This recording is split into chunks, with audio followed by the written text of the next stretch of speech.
каатчылык деген сөздөр аябай баймабай жаңыра берип, биздин ишкерлерибиз кантип экен деген суроону коюп, бүгүн заманбап ишкерлер ушул каатчылык жана кымбатчылык менен кантип күрөшүп атканы тууралуу кеп кылабыз. Арбаңыздар, бул иш күндүн кечи программасы, 2 сааттык түз эфир сиздерди күтүп турат. Андыктан жакыныраак келиңиздер экрандарга жана биз менен болуңуздар.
Кечтин кезекчиси Урмат Борченов.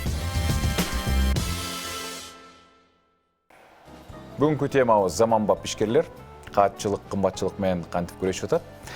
Бизде мейманда IT тармактагы CRM Technologies жана MyCloud KG компанияларынын негиздөөчүсү жана ошондой эле автоматизация, роботизация жагынан консультант Улан Жумашев мырза.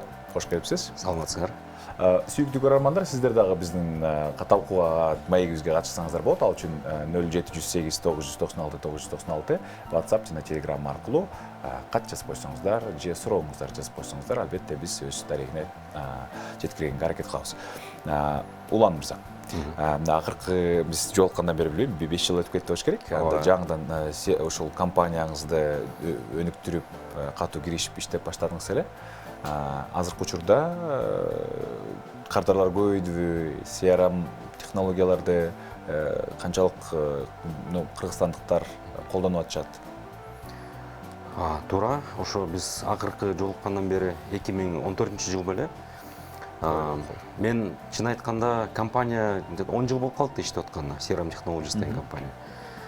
Бирок толук кандуу биз 2014-жылдын жайынан баштап, июньдан баштап өзүм компанияга киришип, айтат го, кандай иш болбосун, сен ошол ишке минимум 8 саат күнүнө сарптасаң, ошондой бирдемке чыгат деп. Жыйынтык болот. Чын эле ошондой экен.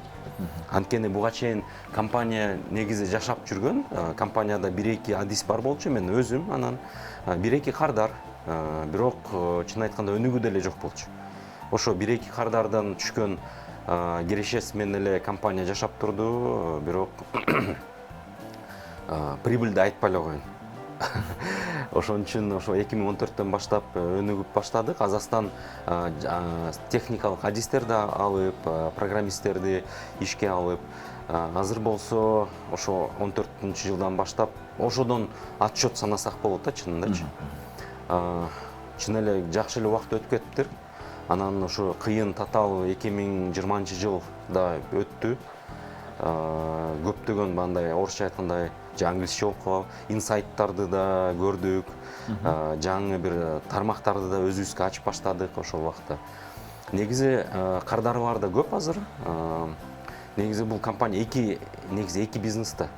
Бирөөсү CRM Technologies деген бул бир жолу клиентке келип, ага CRM система болобу же контакт центрин иштетип запускать этип беребиз. И ал өзүнүн серверлеринде ошону иштете берет. Бирок экинчи компания ал 2017-жылы чынында жакшылап мындай активдүү иштеп баштады. Англис тилинде SaaS деген термин бар. Software as a Service депчи.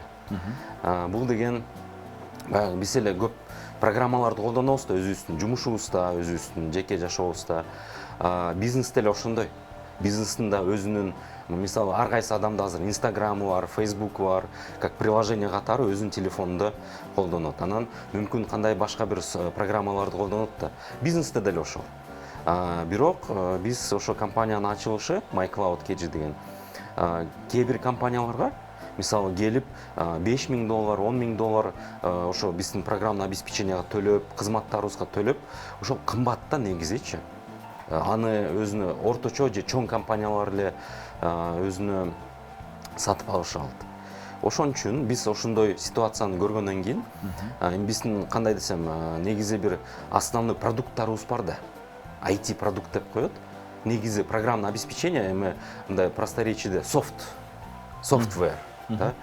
Ошол эле биздин программаларда CRM системалар, контакт центр, IP ATS деген бизнес программаларды өзүбүздүн кардарларга подписка аркылуу, абонплата аркылуу берип баштадык да.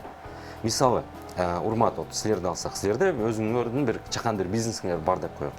Ал бизнес мисалы бир товар менен байланышкан же кандайдыр бир өндүрүш менен. Силерге кардарлар чабат, силерге кардарлардын базасын түзүш керек, алар менен байланыш керек, да. Эгерде CRM система, телефонияны өзүңөргө сатып алабыз десеңер, анын бюджети силердин чакан ишканага мүмкүн чоң болуп кетет. Мисалы, ошол эле там $3,000, $4,000, $5,000 болуп кетиши мүмкүн да. Силердин обороттон ошол акчаны чыгарып иштеген кыйыныраак болуп калат. Анткени силер деле акчаны санайсыңар да. И мен азыр ушул эле жөн эле информационный система, софтко ушунча акча кетирсем, өнүгүү эмне бирдемке калабы депчи. Бул мындай головная боль, проблема көп кичине жана орто ишканалардын проблемасы да. Ошол өзүн автоматизация кылуу, кандайдыр бир нукка келтирүү үчүн программный обеспечение керек, бизнес софт керек. Сатып алам десең кымбат. Ошон үчүн биз ошондой ситуацияны көрүп, кандай кылдык? Экинчи компанияны ачтык. MyCloud KG деп. Анткени ал жерде биз эле тиги CRM технологияста эле компанияларга сунуштаган решениялар, да, биз аны абонплата менен берип атабыз. Мисалы CRM десеңер айына 1000 сом, телефония десеңер айына мисалы 1,5 сом. Все, силерде эки эң негизги мен не знаю, бул профессиональный деформация болушу мүмкүн. Ар кайсы бизнесте CRM система, ар кайсы бизнесте телефония болуш керек деп эсептейм да. Анткени кардар менен байланышканда 80% телефон аркылуу болот. Мисалы, силер ошо телефонду рекламага бересиңер, сайттарга киргизесиңер, анан клиент көрүп туруп аны чабат. И мага тиги керек, бу керек депчи. Анан ушу чабуулар кадимки сим-картага келгенде кандай проблема болот? Өзүңөр жооп берсеңер, силер основатель, собственник бизнесасыңар да. Эч звонокту тыштабай, пропущенный болсо ага кайрадан перезвон кылып, эми өзүңөрдүн бизнес болгондон кийин аракет кыласыңар. А эгерде менеджерди же башка бир адисти жумушка алсаңар, ал эми собственник болгондон кийин ага зарплата төлөйсүңөр, айлык төлөйсүңөр, ал бир аз кош көңүл карайт да, мындай өзүнүн бул ишке Күйбөйт анчалык. Күйбөйт иш менен. Анан звоноктор көп болсочу, мисалы 1 ТВга мүмкүн бир жакшы нативный реклама бердиңер, кардары бар чалып баштады. Силердин менеджериңер эки звонокту пропускать этип турум. Мейли. Шеф билбейт все равно. 3 звонок пропуск. Ладно. Жетишкениме жооп берем деп жооп бере берет. Өтмө телефонго. Ситуация кандай болот? Силер рекламага, жарнамага кандайдыр бир бюджет кетирдиңер. Клиенттерге ал реклама жетти, алар чалды. Бирок силердин ошо узкий горлышко деп коет го. Бизнестин узкий горлышкасы человеческий фактор. И эгерде силердин менеджер звоноктун баарына, чалуунун баарына жооп бербесе, силер ошо бюджет текке кетти да негизи. Ал ошо 100 чалуу келсе, ошонун арасына 20 эле жооп берсе, силер 80 чалуудан, 80 потенциальный клиенттен киреше албайсыңар. Ошон үчүн IP телефония, ATS деген телефонияны контролдогон, телефониянын статистикасын берген система керек да. Ошол үчүн биз IP ATS, облачный ATS деп жасап чыктык да системаны. Анан ал системаны кош үчүн ай сайын эле бир какой-то бир сумманы төлөйсүңөр. Зато бүт функциялардын баары пайда болот да. Ал кандай маселелерди чечет? Биринчисинен многоканальность деп коет, көп каналдуулук. Анткени силердин менеджериңерде бир эле симкада бир заматта 2 адам же 3 адам чалса, экинчиси, үчүнчүсү ага занято угат и дозвон келбейт даже. Билбейт ал звонок келгенин. Телефонияны кошсом, бир моментте 2-3 адам, 5 адам, 10 адам чалышы мүмкүн силердин номерге. Ал звоноктун баардыгы келет. Анан эми силер өзүңөр бизнесмен болгондон кийин бир адамды койбойсуңар да. Ошол менеджерди өзүңөргө, анан да бир адамга телефонияны кошуп койсуңар, звоноктун баары распределение болуп, 3 адам чалса, 4 адам баардыгы звоноктор кетет да, баягы кичинекей колл-центр сыяктуу болуп калат да. И звоноктун баарын силер жооп бересиңер. Анын баары сакталат, сүйлөшүүлөрдүн баарынын запистери сакталат. Мисалы жаңы сотрудникти алсаңар, аган үйрөттүңөр продукту. Биздин продукт мындай касиеттери бар, баасы мынча, прайс мындай депчи. Бирок мүмкүн ал кадимки конкретный бир клиент менен сүйлөшкөндө баасынан жаңылып атат, туура эмес айтып атат. Ошол сүйлөшкөндүн баарын жазылып калат да. Силер аны угуп, эми 1-2 айдын ичинде башында аны текшерсеңер болот. Текшергенден кийин кандай плюс болот? Ал да билет да, мен азыр туура эмес жооп берсем, шеф мени урушат. Же жумуштан кубалап салат. Анткени туура эмес иштеп атасың деп. Анан статистика. Негизи көп эле собственниктер, бизнесмендер статистика үчүн алат да. Канча звонок келди? Мисалы рекламаны силер 1 апрелден баштасаңар, телефония көрсөтүп турат. 1 апрелде 15 звонок келди, 2 апрелде 30, 3 апрелде 40, 4 апрелде 50. Ошонун канчасына силер жооп бердиңер, канчасына жооп бере алган жоксуңар, Анан ошол статистика менен көрөсүңөр. Мен уже $1000 кетирдим рекламага. Биз келген чалуунун 50%-ын жооп берген жокпуз. Считай, $500 текке кетти. Ошо биздин ошо клиенттер ушундай маалыматты алып баштагандан кийин, ошо системалардан негизи ошо телефонияга, CRM-ге башкача карап калышат да. Сен немен акчамды кетирип атасың? Адистерин айтат да. Мен мынча бюджет кетирип атам, сен буга жооп бербей жатасың. Мына канча пропущенный, мына канча клиентке чалган жоксуң кайрадан. Эмнеге нормально иштебейсиң деп, кандайдыр бир компанияны контролдоп баштаса болот, заказдарды контролдоп баштаса болот да. А бул жок кезде кандай? Негизи. Кана продажа? Мен реклама жибердим, кана продажалар жокко? Урмат байке, клиенттер жок. Эч ким чалбай жатат. Чалса да какой-то левый клиенттер, алар биздин товарды сурап аткан жок, башка бир нерсени сурап атат. Запись болбогондон кийин, журнал звонков болбогондон кийин, мейли, ошондой болуптур деп. Эч кандай контроль жок да негизичи. Эми биз кандай десем, какой-то бир контролду алып келебиз да компаниягачы. Баары алаканга салгандай көрүнүп турат. Ооба. Эң башкысы, сиз канча адам болгондо, мисалы үчүн ошол бизнес баардыгына эле чакан бизнеске деле керекпи деген ойдо. Мисалы үчүн сиз айтып атпайсызбы, мисалы үчүн 3-4 киши чалбаса, эми күнүнө ашып кетсе 10 киши чала турган болсо, эгер адам айталы, мисалы, минимум кандай керек? Пастила чыгарган бир эжеке жаңы баштады бизнесин. Оборот аябай деле чоң эмес, бир ашып кетсе 3000 пастила чыгарат. Ага керекпи, керек эмеспи? Минимум кандай болуш керек сиздин кызматтарды алыш үчүн? Кимге көрүп пайдалуу? Бардыгына эле керек деп айта албайм. Анткени ошол ишкер, ал өзү жалгыз ишкер болсо, мисалы ошол эле пастиланы алайык, эгерде ал өзү закупканы өзү кылат, пастиланы өзү жасап кургатат, анан упаковка кылат, анан чалуулардын баарын өзү жооп берет, Instagram, WhatsAppка өзү жооп берсе, анан поток деп коет да, flow. Клиенттердин, кардарлардын чалуулары, чаттары көп эмес болсо, көп эмес дегеним эми 20 чалуу же 20 чатка чейин күнүнө. Аны эгерде ал өзү жазса, анан объем чоң эмес болсо, өзү жооп бере алат.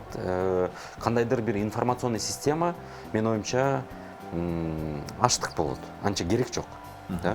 Бирок 15-20дан ашып баштагандан кийин, анан ал өзү да түшүнүп баштайт. Мен тиги чатка жооп бере албай калдым, жетишпей калдым деп. Неотвеченный чаттар Инстаграмда, WhatsAppта жооп берилбеген звоноктор пайда болуп баштаса, бул биринчи звоночиктер да, биринчи сигналдар кетиш керек да. Мен азыр азастан жетишпей жаткан турбаймынбы депчи. Ошол маалда эми биздин тажрыйба боюнча ошол маалда биздин ошол потенциальный клиенттер бизге келбейт. Жана факап деп коет го, эми билесиң да өзүң деле. Факаптар болуп баштаганда ошондо ойлонуп баштайт. Мисалы, былтыр бир предприниматель гриль жасайт экен да. Семейный эле предприятие, гриль жасайт. Анан жаңы жылга карата толтура заказ түшүптүр да. Ошонун баарын жеткизгенге, ошол заказдарга жооп бергенге жетишпей жатат. Аябай көп негатив алды да. Бул реалдуу бир случай да. Көп негатив отзыв, жаман отзывдарды алды, баягы черный список, нам не понравилось дегендердин баарынан чыкты. Ошол себеби жетишпей калды. Жетишпей калды. Физикалык жактан. Ооба. Чалууга жооп бере албайт. Там туугандары жасайт экен да. Ал ошо заказ коммерческий жагын карайт, производственный деп коёк, ал жагын туугандары жасайт. Туугандарынын даже жетпептир маалымат. Мынча заказ очередьте турат, мынча тушканы сатып ал, мынча заказды жасаш керек деп. Ошол үчүн ушундай факаптар башталгандан кийин, бул уже мындай звоночек эмес, сигнал эмес, бул уже набат да, колокольный звон да. Сенин бизнеске бирдемке жасаш керек, муну оңдош керек дегенчи. Ошол үчүн заказдар көбөйүп баштаганда, заказдарга жетишпей жатканда, менин оюмча CRM система, телефония, чаттарды автоматизация кылып башташ керек да. Анткени ага чейин бизнесмен өзү деле мен жетишип атам, нормально деп жүрө берет. Уже клиенттерге жаман көрүп баштаганда, жетишпей баратканда керек, сөзсүз. CRM технология жанагы программалык камсыздоолорду сиздер кайсы тармактарга жасай аласыздар же бүт эле тармактарга? Биз тармактар менен чектебейбиз. Биз өткөндө санаштырып көрдүк, канча тармак отраслдар менен иштедик.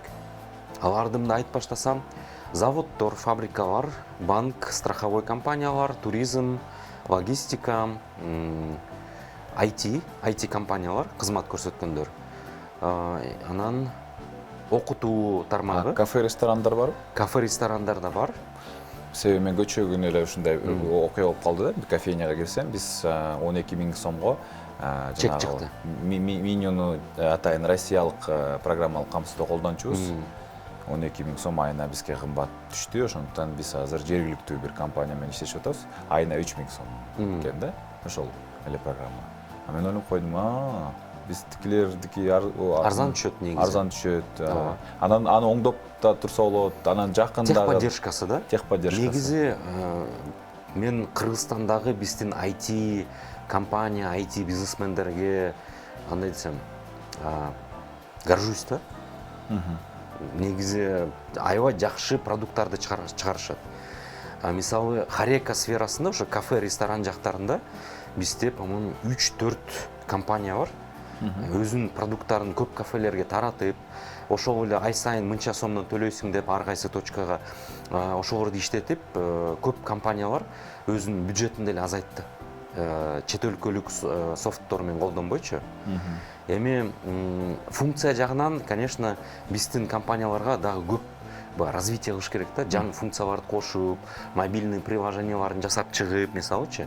Бирок негизи иштеп баштаганга, биринчи кадамдарды жасап баштаганга кенен жетет ошол функцияда. Сиз айтпайсызбы, эки түрү бар депчи, абонплата менен колдонгон, анан кийин бир жолу төлөм жасай турган. Выкуп деп коет. Кайсынысы ыңгайлуу? Бул менин оюмча масштабка карата да. Мисалы, силердин бир кафе же кофейняңыз бар болсо, пока бир эле точка. Точкаңар көбөйүп баштаса, анан баягы ай сайын 3 000 деп атпайсыңарбы? Элестеткиле, силер жакшы болуп Бишкектин ичинде эле 10 точка деп коелук.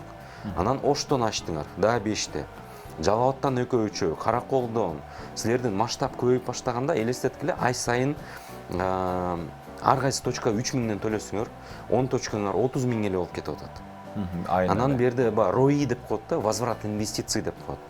Ай сайын төлөгөндө, эгерде силердин масштабыңар кичинекей, анан силер расходтун баары операционный расход катары кетсе, бул ылайыктуу. Бирок силердин масштабыңар өсүп кетсе, ай сайын төлөгөнүңөр эле көп болуп кетет. Анан силер мындай санайсыңар да, бизнесмен болгондон так, ай сайын мынча чыгып атат. Мисалы, 40 000 деп коёк, бүт точканын арасынан ошо ай сайын төлөгөнгө. Бир жылдын ичинде бул 400-500 000 сом болуп кетип атат. Анан силер ойлойсуң, мен сатып алсам, ошо выгодный болот окшойт депчи. Анткени заказ кылсаңар канча турат? Сатып алганда. Эми минимум $10 000 болуп болуш керек. 10 000, 15 000ден средний чек башталышы мүмкүн. Ошон үчүн силер масштаб чоңоюп кетсе, силер уже инвестиция катары карайсыңар да. Силер операционный расход эмес, баягы интернетке ай сайын төлөйсүңөр да. Бул силердин постоянный расход. Эми силер, мен ушу лучше 1 миллион сом төлөп эле, ошо программный обеспечение сатып алайын. Мисалы, безлимитный лицензия деп коет. Канча точка болсо, ар кайсына өзүңөр коюп, эми силердин сисадмин же программист коюп, уже өзүңөр иштете бересиңер да. Ошондо силерге мындай баягы 3 жыл, 4 жыл перспективанын ичинде мүмкүн ошол ыңгайлуу, ылайыктуу болмок. Кыскача жарнамалык түнөктөн кийин маегибизди уланталы. Белибиздин башкы өнөктөшү Имарат Прогресс курулуш компаниясы, компания учурда курулуп жаткан Алтын булак Лайф, Астория жана Гранвиль үйлөрүнүн жашоочусу болууга баарыңыздарды чакырат.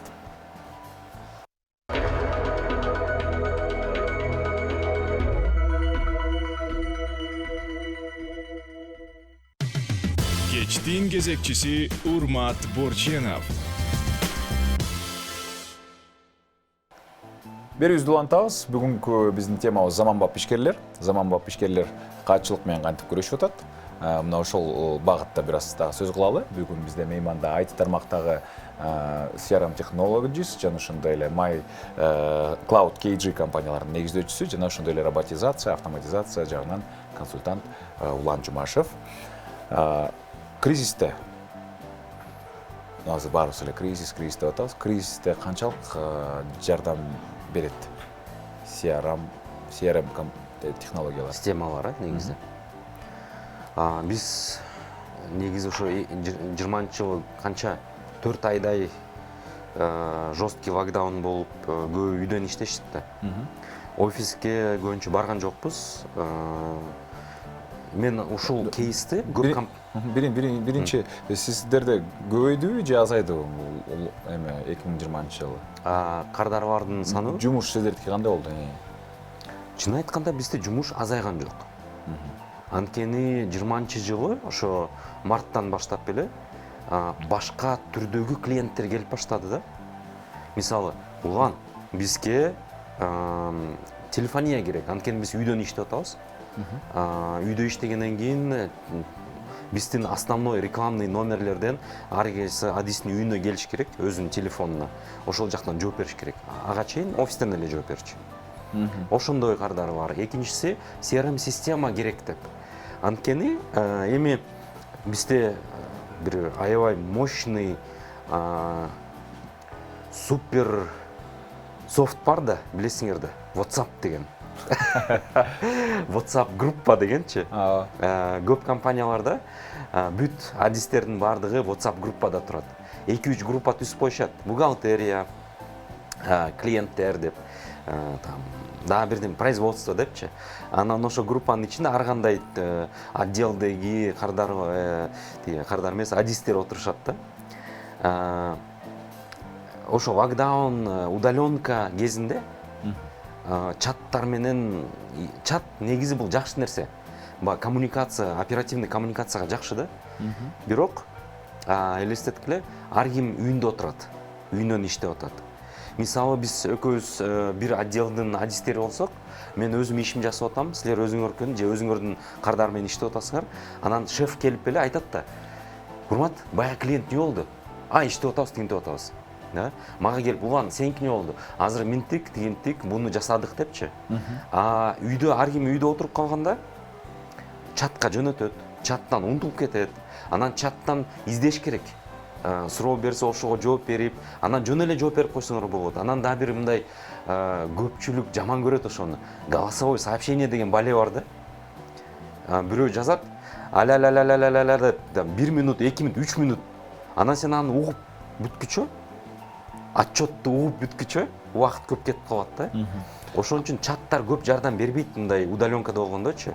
Ошол маалда CRM система аябай жардам берет. Анткени CRM системада бир мен оюмча бул баягы айтат го, величайшее изобретение человечества депчи.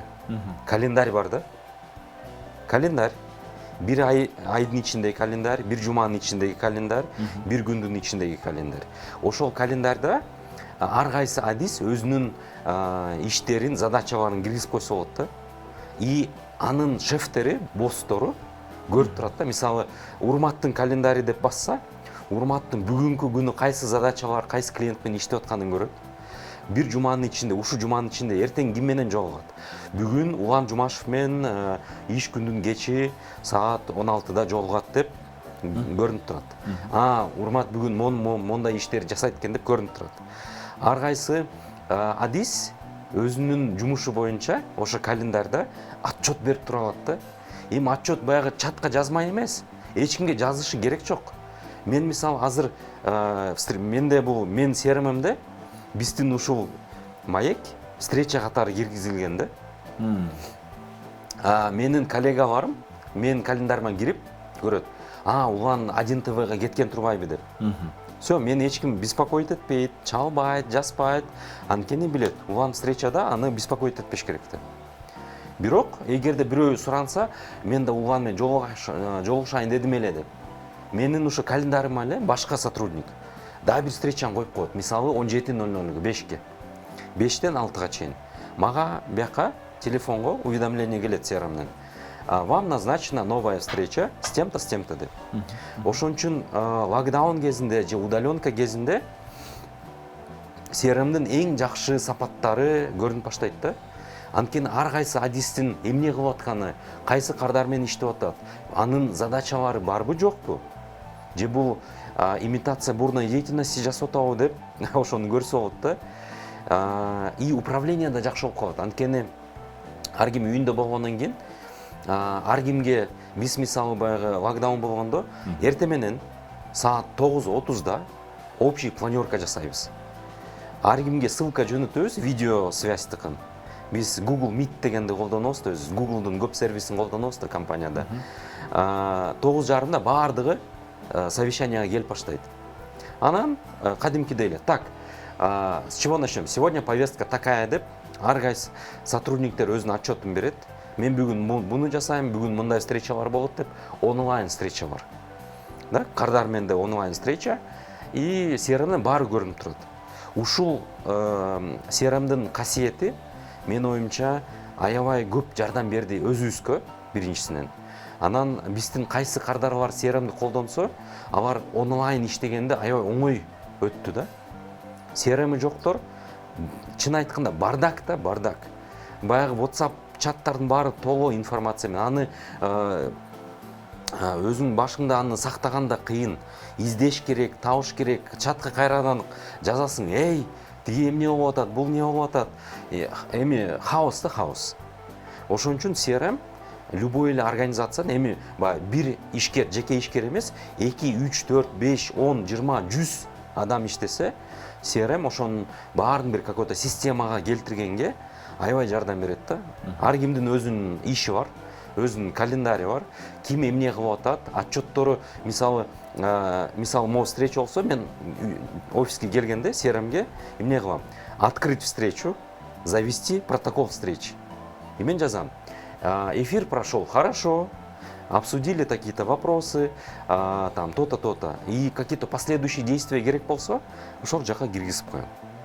Бул мындай очень жесткие правила, да? Ушинтип иштегенде любой команда, любой компания эле жакшы иштей алат. Анткени дүйнө жүзү чоң компаниялар алар деле офистердин баарын жаап баардыгын удаленкага жөнөттү. Бирок баары CRM система же project management системанын ичинде иштеп, жакшы эле эффективдүү иштеп атты да. Ошон үчүн бул менин оюмча эң негизги требование. Эгерде удаленка болсо, CRM керек. Анткени баардыгын бир нукка келтирип, контролдоп, ар ким өзүнүн отчетторун ошол жактан көрө алат и бере алат отчеттор. Автоматизация анан роботизация жагынан сиз консультантсыз.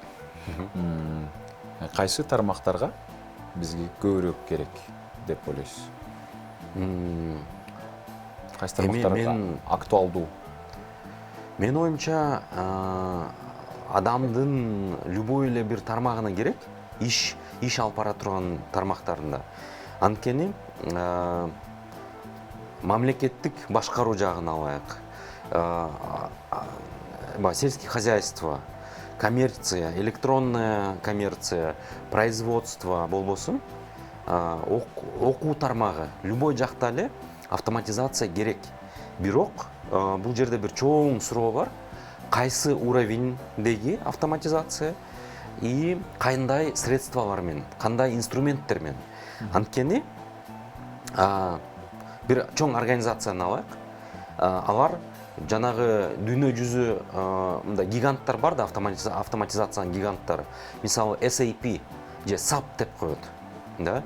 Анын решениялары, софттору аябай кымбат да. Мисалы 300-400 миң доллардан башталат в среднем. Да? Ошондой софтту сатып алып автоматизация кылыш керекпи? Же open source акысыз бирок көптөгөн чоң компанияларда колдонулган софтторду алып, программный обеспеченияны алып, автоматизация жасаш керекпи? Ушундай бир чоң суроо бар да. Анткени биздин практически 95% бүт биздин программалар алар open source. Алардын оплатасы жок, лицензиясына төлөбөйсүң. Бирок биздин кызматтарга эле төлөшөт да, биздин кардар бар. Ошон үчүн бул жерде кандай түрүндө автоматизация жүрөт, кандай инструменттер менен. Ошодон кийин кайсы бизнес процесстерди автоматизация кылыш керек депчи. Ошон үчүн негизи ушул эки бир суроого заказчик деп коёк. Эми буну как бы кто заказывает музыку, да? Заказчик ошол эки суроого жооп берсе, кийин автоматизацияны баштаса болот. Бирок эң кызык нерсеси кандай решение компанияга киргизилбесин, эгерде персонал менен, команда менен иш жүрбөсө, автоматизация ишке жакшы иштеп баштабайт. Негизи көп эле ушу IT компаниялардын өзүнүн продукттарын компанияга киргизгенде иштетип внедрение деп коет орусчасычы. Эгерде саботаж болсо, команда кабыл албаса, кандай кымбат софт болбосун ал результат бербейт. Бул жактан мамлекеттик органдарда көп кызыктуу кейстер бар да. Бир очойгон $3 миллион бир софтту сатып алат. Ал иштебейт. Серверлер турат, акча кетти, бюджетный акча, же донордун акчасы кетти. Автоматизация жок. Биздин жарандар мурункудай эле кагаздарды көтөрүп жүрөт. Мен ошону сурайын деп аткам да, биздин автоматизация, роботизация кайсы тармактарга, айрыкча биздин мамлекетке керек болуш керек технологиялар. Анан кийин ийгиликтүү колдонуп, ийгиликтүү ишке ашырган кайсы өлкөлөрдү билесиздер? Биздин мамлекет негизи сиздердин кызматтар менен колдоноюн, мамлекет менен иштешейин деген пландарыңыз барбы? Сиз сунуштап көрдүңүз беле? Биз иштешебиз. Уже көп жылдан бери, мисалы, биздин Бишкектеги мэриянын горячий линиясын жасап чыкканбыз, уже 4 жыл болуп калды окшойт. Минэкономмен иштегенбиз. Көбүнчө ошо контакт-центр түзүү жагынан көп биздин проекттер бар да. Мэрия, Минсоцразвитие азыр Минздрав болуп калды. Горячая линия по защите детей деп коет. Омбудсмендин проектине катышканбыз, 115 деген горячая линия. Негизи мындай айтып келсе, көп эле проекттер жасаптырык. Алардын баары иштеп атат, кээ бирлери башка форматта иштеп атат, мисалычы. Бирок бул проекттер чын айтканда кичинекей бюджети боюнча. Мени мындай түңүлткөн бул жанагы инфраструктурный проект деп коет, да? Ошо министерствонун баардыгы иштей турган бир какое-то бир решение, программное обеспечение киргизип баштаганда, же мисалы баягы судейский корпус боюнча азыркы маалда акыркы айларда көп скандалдар чыгып атпайбы? ГКНБ тиги проекти, бул проекти мындай кылды, тиндей кылды деп. Ошондой проекттер боюнча көп суроолор туулат да негизичи. Ошо айтишниктердин арасында деле, анан правоохранительный органдардын арасында деле. Ошон үчүн биз ал жака катышпайбыз да, анткени биринчисинен биздин ресурс жок ака. Көп чоң команда программисттер керек, мисалычы, кандайдыр бир экспертиза керек ал жактанчы. Биздин мындай узкий сферабыз бар да. Бул клиентский сервис. Мисалы кардар менен же гражданиндер менен взаимодействие жактан эмне болсо, биз анын бүт жагын биз жасай алабыз. Универсальный мультимедиа контакт-центр керек болсо, мисалы кардар WhatsApp аркылуу, Telegram аркылуу, SMS аркылуу, звонок аркылуу, сайттагы чат-бот аркылуу, мисалы бир какое-то министерство кайрылам десе, биз ошону без проблем жасап беребиз. Бюджети анчалык чоң эмес, көтөрүмдүү бюджет менен жасап берсек болот. Мисалычы, бирок ошол жактан же кардарлардын база данных жасап, алардын жалоба, запрос, заявкаларын обработка кыла турган системалар болсо, без проблем жасап беребиз. Бирок тиги жакта мен айткан инфраструктурный жактан биз ака кийгилишпейбиз. Анткени биздин сфера бул сервис, обслуживание, продажи. Бир аз маркетинг. Ошон үчүн биздин өзүбүздө мындай проект болгондо да биз тандайбыз да, могу проектти биз иштеп кете алабыз, могу проекттен биздин чамабыз жетпейт же экспертизабыз жетпейт. Ошон үчүн мен айтпадым автоматизация, роботизация деп. Ал деле ошол так ошол жактан эле. Узкий жагынан да. Мындай ой келет да, ошол CRM технологияларды ошол мамлекеттик органдар колдонсо жакшы болот эле, себеп дегенде биз мамлекетти кыскартабыз, мамлекеттик кызматкерлердин эффективдүүлүгүн жогорулатабыз. Мен бир секрет айтайынбы? Аларда CRMдин аля CRMдери бар. Жанагы бизде толтура тогон токой ГП бар эмеспи? ГП бар. Ошолор аларга реестр деп, алардын технический реестр жасап беришкен баарын элечи. Реестр граждан, реестр заявок депчи. Анын баары какой-то бир CRMный функциональности бар. Башка суроо анын имплементация деп коет, как бы ишке киргизүүсү, интеграциялар. Жанагы түндүк деген бир шумдук бар биздечи. Ошонусу мындай толук кандуу ишке кире албай жатат да. Ошон үчүн көп ошол проекттер, ну мен өзүмдүн субъективный мнением да, оюм. Көп проекттер жакшы иштебейт. Анткени түндүктү деле дорабатывать этип, аны ушунчалык көп госоргандар саботаж кылат түндүктү. Өзүнүн маалыматтарын түндүккө бербейт да. Берсе деле толтура, припона, андай көп преградаларды түзүп беришет да. Ошон үчүн жанагы силер айткандай CRMдер бар алардын. База данных граждан анын баардыгы бар. Бирок алар өзүнчө, мисалы бир министерствонун өзүнчө, тигиники өзүнчө кандайдыр бир байланыш, взаимообогащение деп коет данныйлар мененчи. Ошол болбой жатат азыр. Ошон үчүн биякта биз эми баягы IT сообществонун встречалары болот да. Өткөндө февралдын аягында премьер-министр менен Марипов менен жолугушуу болду. Ошондо жакшы суроо көтөрүлдү да. Ушул түндүктүү болобу, башка системаларды иштеп баштаганда кандайдыр бир бизнес анализ керек, постановщик задач керек да. Ар кайсы министерство өзүн билген, грубо айтканда, ар ким билген болгон жеп жатышат да. Бирок кандайдыр бир общий бир контроль керек да, чтобы ар кайсы проект өзүнүн башка проекттер менен байланышып, баягы синергия жаратыш керек да. Азыр синергия эч кандай жок. Ар кайсы министерство бул өзүнчө өлкө. IT өлкө деп коёк. Ар кайсы IT өлкө башка өлкөлөр менен жанагы орто кылымдагы феодалдар, крепостьтар бири-бири менен салгылашчу эмеспи? Эми мындай гиперболический ошентип айтса болот да.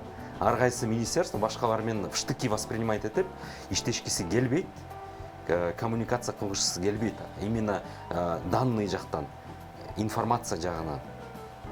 Ошон үчүн бизде мамлекетте автоматизация, цифровизация, менин оюмча, ошон үчүн буксовать этип жатат да. Политический воля жок, менин оюмча. Политический воля деген эмне? Бул айтат, жаңыңарды базып, иштешкиле, мону бүттүгүн байланыштыргыла, иштегиле дегенчи. Уже исполнительный уровеньге келгенде, ар кимиси сам себе суслик агроном, сопротивление, защита своих интересов. Ошон үчүн ар кайсы министерство, ведомстволор алар өзүнчө иштешет. И общий благо деп коет эмеспи? Менин оюмча ошол жака көп умтулушпайт. Ошол үчүн азыркы уровень ушундай болуп атат. Чоң рахмат. Чоң рахмат. Расул Кудуретов бизге бөлүнгөн убакыт жыйынтыкталып калыптыр. Тилекке каршы дагы да көп ийгиликтер болсун ишиңиздерде. Эми биздин мейманда болсо IT тармагындагы CRM Technologies жана ошондой эле My Cloud KG компанияларынын негиздөөчүсү жана автоматизация, роботизация жагынан консультант Улан Жумашев болду. Рахмат. Кыскача сюжеттен кийин биз My экибизди программабызды улантабыз.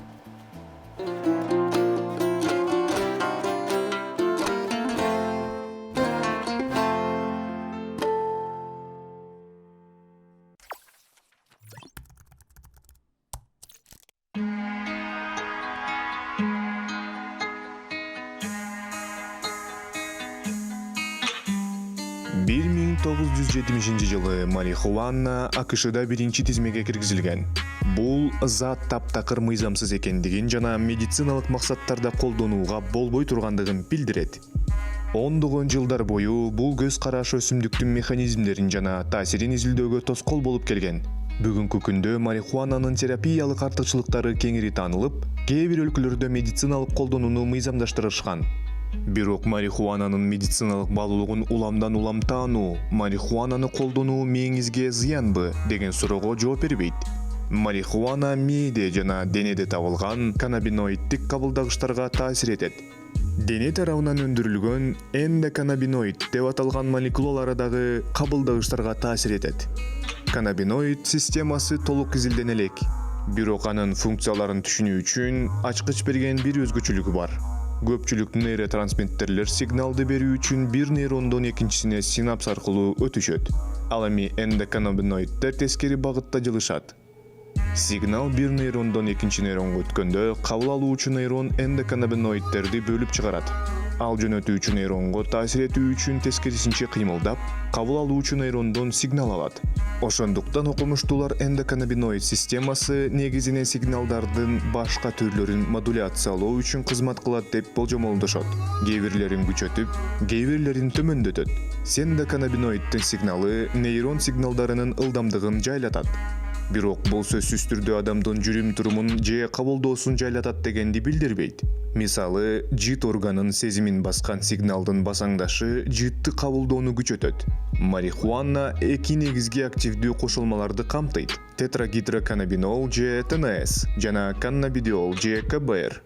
ТНС марихуананын жүрүм-турумуна, аң сезимине жана кабылдоосуна психоактивдүү таасир этүүчү ири салымчы деп эсептелинет.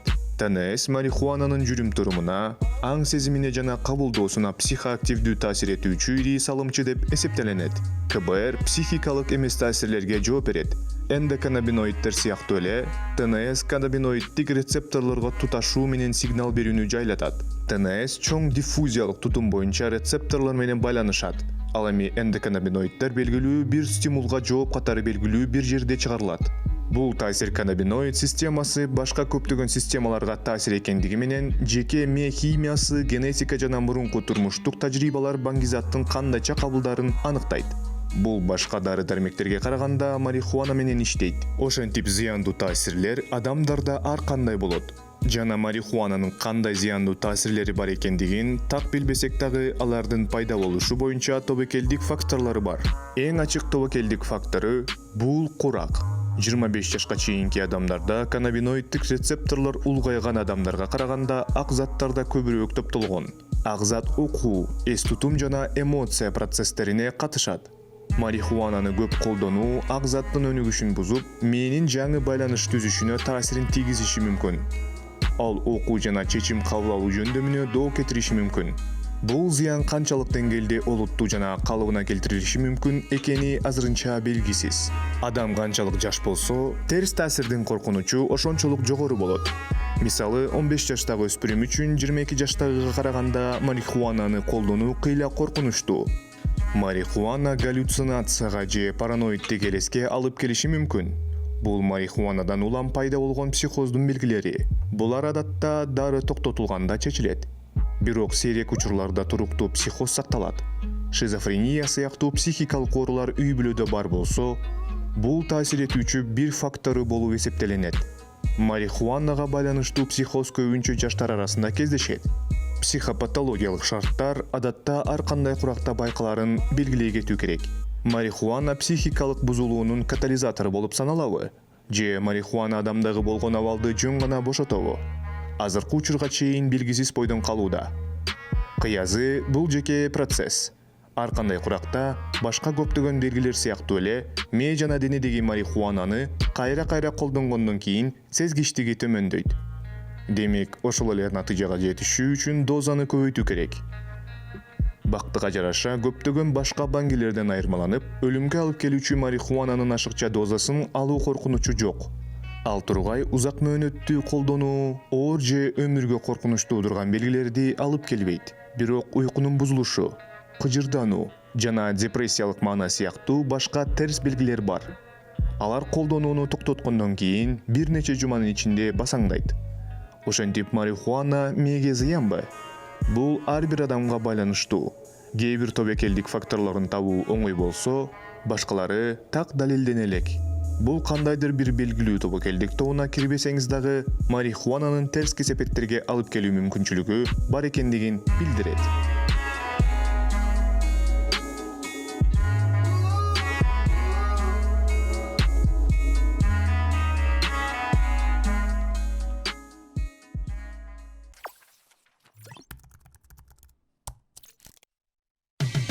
Кечтин кезекчиси Урмат Борченов.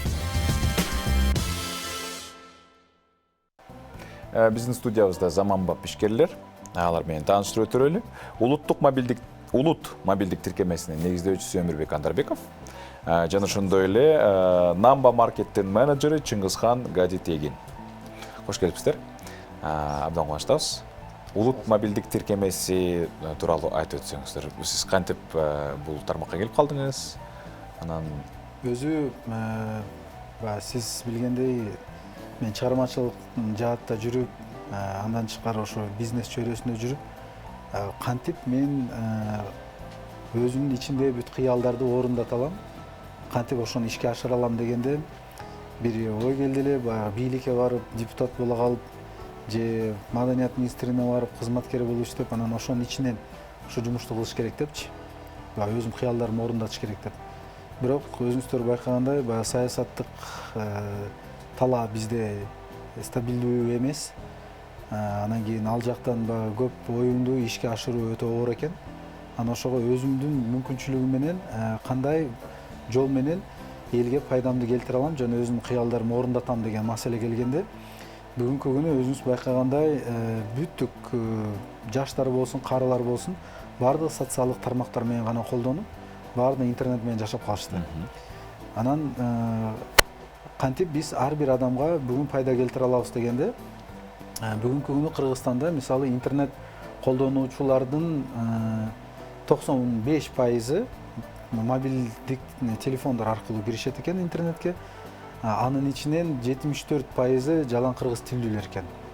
Ошон менен Кыргызстанда кыргыз тилинде биздин кыргыз жарандарга ылайыктуу бир маалымат жок экен. Кыргыз тилинде биз кыргыздарга бир пайдалуу маалымат бере албайт экенбиз. Кыргыздардын ортосунда мамиле курууга, ишкерлер үчүн, социалдык тармактар үчүн, деги эле бардык тармактар үчүн бир площадка жок экени ачыктан айкын көрүнгөндөн кийин биз мобилдик тиркемени, кыргыз тилиндеги мобилдик тиркемени киргизүүнү туура көрдүк. Себеби дегенде өзүңүз билгендей Facebook болсун, Instagram болсун, Одноклассники болсун, башкасы болсун, бардыгы орус тилинде. Орус тилиндеги социалдык тармактар, бирок кыргыз үчүн ыңгайланышкан эч шарты жок. Анан көп учурда мисалы сиз кыргыз тилиндеги маалыматты издесеңиз, ал маалымат дагы жок. Ал үчүн сиз библиотекага барышыңыз керек, ал үчүн сиз бир кандайдыр бир көп иш-чараларды өткөрүшүңүз керек, ошол маалыматты алуу үчүн. Эми ошол маалыматка дагы биз ошол мүмкүнчүлүктү берүү максатында ошол улут деген тиркемени иштеп чыгарып, бүгүнкү күнү ишке киргиздик. Улут тиркемеси өзүнүн ичинде эмнени камтыйт? Ичинде билим бар, маданияты бар, спорту бар, күнүмдүк жаңылыктары бар. Деги эле адам баласына бүгүнкү күнү эмне керек болсо, ошонун баардыгы бүгүнкү күнү ичинде камтыйт. Мында кыскача айтканда, Instagram, Facebook, Однокласниктин баардыгы бир тиркемеде топтолгон. Бирок кыргызча. Андан тышкары, мисалы дүйнө жүзү боюнча бир дагы мобилдик тиркеме өзүнүн эли үчүн ОРТге мисалы дайындануу боюнча бекер площадка түз бере албайт. СММ курстарды үйрөтүү боюнча бекер площадка түз бере албайт. Чет тилдерди үйрөнүү боюнча бекер площадка түз бере албайт. Мисалы жакын күндөр биз билим берүү министрлиги менен жолугуп, ал жакта көптөгөн китептер цифровизациядан өтүп, көптөгөн китептер басырып чыгарып, бирок окуучуларга жетпей аткан маал экен. Биз ушундай тиркеме бар. Биздин тиркемени бекер колдонгула, бүттүк окуучуларыбыз китеп менен, китеп түрүндө болбосо дагы телефон аркылуу ошол маалыматка мүмкүнчүлүк алсын десек аябай бактылуу болушту. Себеби дегенде биз чынында эле айылма айыл, үймө үй ар бир адамга туура жана пайдалуу маалыматты жеткизүүнүн жолун таптык. Ал эми бүгүнкү замандын талабы боюнча ар бир маалымат тастыкталган жана так жана аябай жигердүү болушу бул абзел. Ошондуктан башка тармактардан тышкары айырмаланып, мисалы биз ал жакта фейковый аккаунттарды же туура эмес маалыматтарды же ушактарды же бирөөнү жамандоону же бир кандайдыр бир мындай негативдик нерселерди келтирбегенге бүт шартты түз берип атабыз. Бул социалдык тармак адамдар менен мамиле курууга, билим алууга, маалыматка мүмкүнчүлүк алууга жана кандай Кыргызстандагы иш-чаралар, кандай жаңылыктар болбосун баардыгы менен кабардар болууга мүмкүнчүлүк. Мисалга алсак, бүгүнкү тема ишкерлер жөнүндө экен. Ишкерлердин көбү Бишкекте иштешип, Бишкекте маалымат бар.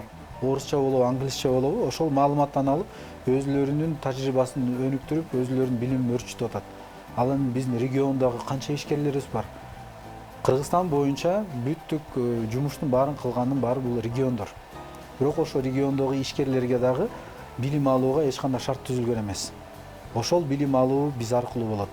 Аларды өнүктүрүү, аларга финансовый грамотность, тайм менеджмент жана башка көп практикалык иштерди алып барууну биз кыргыз тилинде аларга ыңгайланыштырып жазап берип аткан маалыбыз да.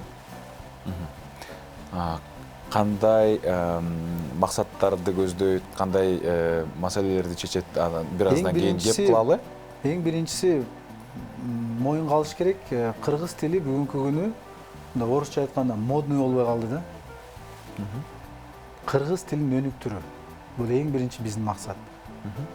Жада калса биз ушул тиркемени жүктөп баштаганда орус тилдүү биздин Кыргызстандын жарандары сүйүндү.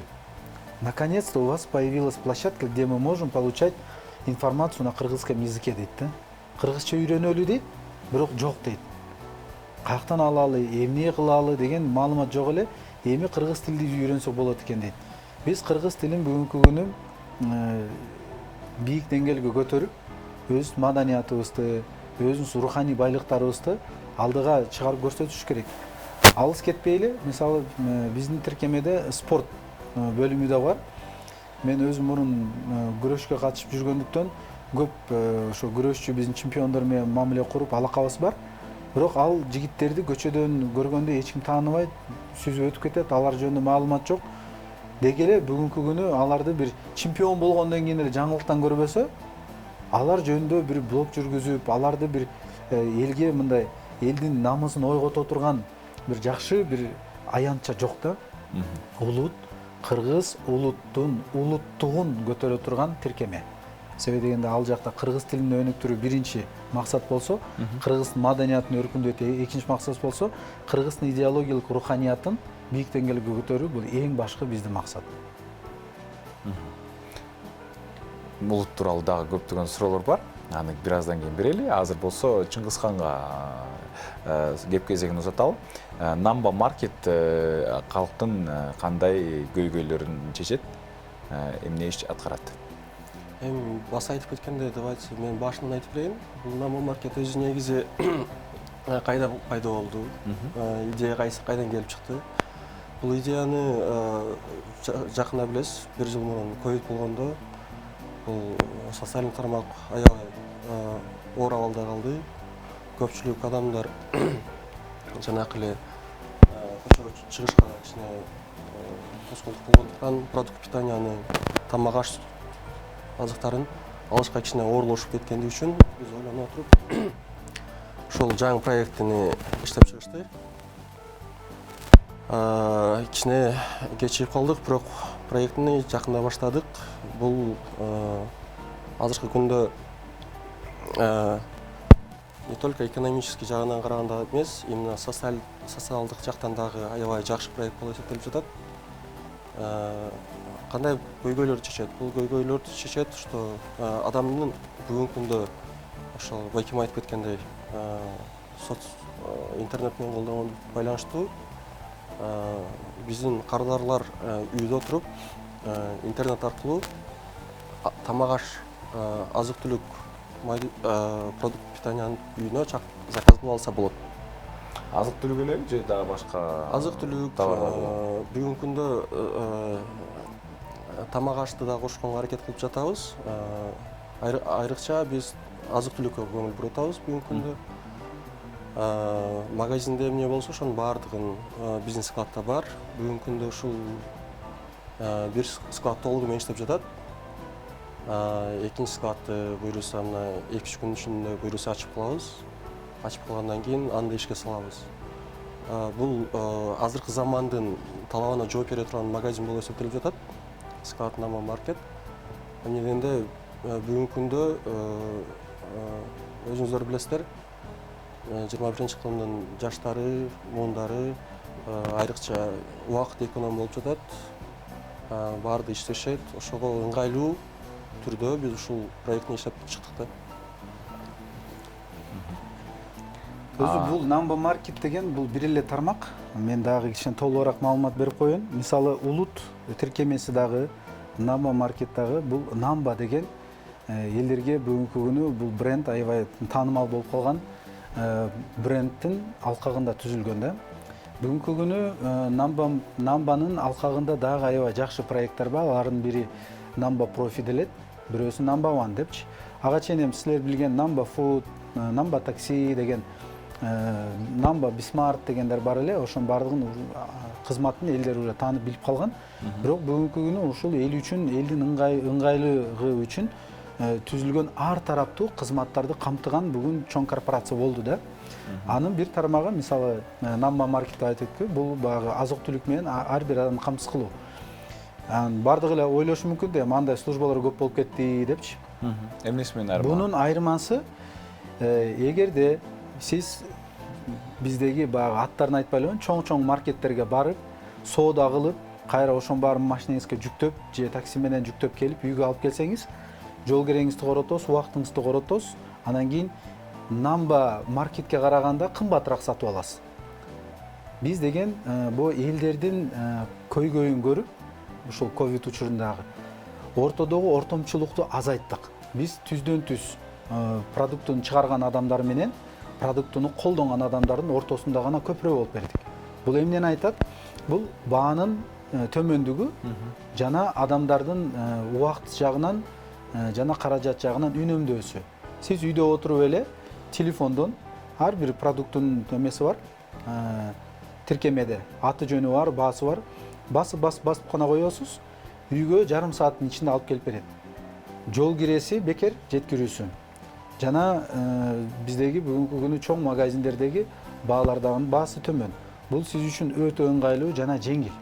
Кааласаңыз акчалай төлөйсүз, кааласаңыз баягы карта менен төлөсөңүз болот же онлайн төлөсө болот. Иши кылып мындай адам үчүн ыңгайланышкан аябай жакшы тиркеме жана жакшы кызмат болду. Андан тышкары мисалы дагы Намба Профи деген дагы бир жакшы багытта ачылды. Ал бүгүнкү күнү ишке кирип өзүнүн кызматын сунуштап атат. Намба Профи өзүнө эмнени камтыйт? Айталык, биздин үйдө сантехника жагынан бирдеке бузулду. Биз алабыз дагы гезитти карайбыз же интернетти карайбыз.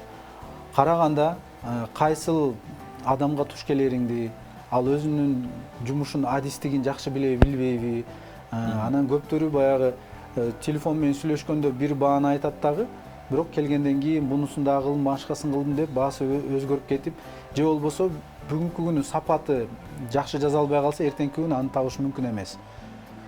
Намба Профи бүттүк кызматтардын эң мыктыларын өзүнүн базасына топтоп жана кардарларга тандоого мүмкүнчүлүк берип атат. Мисалы, сизде үйдө сантехникаңыз бузулду, сиз Намба маркетке кайрыласыз, айтасыз: "Мен баланча жерде жашайм, баланча нерсем бузулду." Ошондо биздин базадагы эң мыкты сантехниктер өзү сизге өзүнүн жумушун сунуштайт, айтат: "Мен бул жумушту сизге 500 сомго жазып берем" дейт. Бирөөсү "Мен 400 сомго жазып берем", бирөөсү 300 сомго жазып берем дейт. Сиз каалаган тандап аласыз. Ар биринин сүрөтү, аты жөнү, тажрыйбасы, рейтинги бүттүгү камтылган. Демек, мындай көчөдөгү адамды үйүңүзгө чакырып, бир коопсуздук жагынан дагы, сервистин жакшы аткарылышына дагы, жана кепилдигине дагы сиз гарантия алып атасыз. Андан тышкары бул жакта мындай конкуренция деген бар да. Айтып атпаймынбы, эгерде сиз рейтингин карап тандасаңыз болот, же ким арзаныраак бааны сунуш кылса ошону тандасаңыз болот. Анан бул бир эле сантехника тарамагы эмес. Үйдү жыйнатасызбы, же плотниктердин баягы жыгач усталарды чакырасызбы, электрик чакырасызбы, кайсыл тармакта эмне кызмат болсо ошол адистердин баардыгын Number Profi өзүнө камтып база кылып топтоп, ал топтогондо жөн эле каалоочунун баарын ала берген эмес.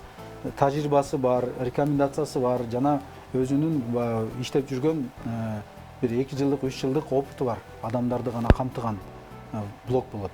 Дагы бир жакшы жаңылык, ар бирибиз бүгүнкү күнү интернет банкинг менен колдонуп калдык, туурабы? Ар бирибиздин өзүнүн картабыз бар, ар бирибиз бүгүнкү күнү өзүбүздүн акчабызды, өзүнүн каражаттарды бир кандайдыр бир кызматтарга колдонууну мындай адат катары көндүрүп калдык да. Бирок мисалы бирөө жарымга биз акча которо турган болсок, айтат меники бул банктын картасы дейт, меники болсо башка банктыкы. Ал экөөнүн ортосундагы келишим болбосо, мен эшикке чыгып барып, ал терминалга барып, ошо терминалдан салышым керек болот.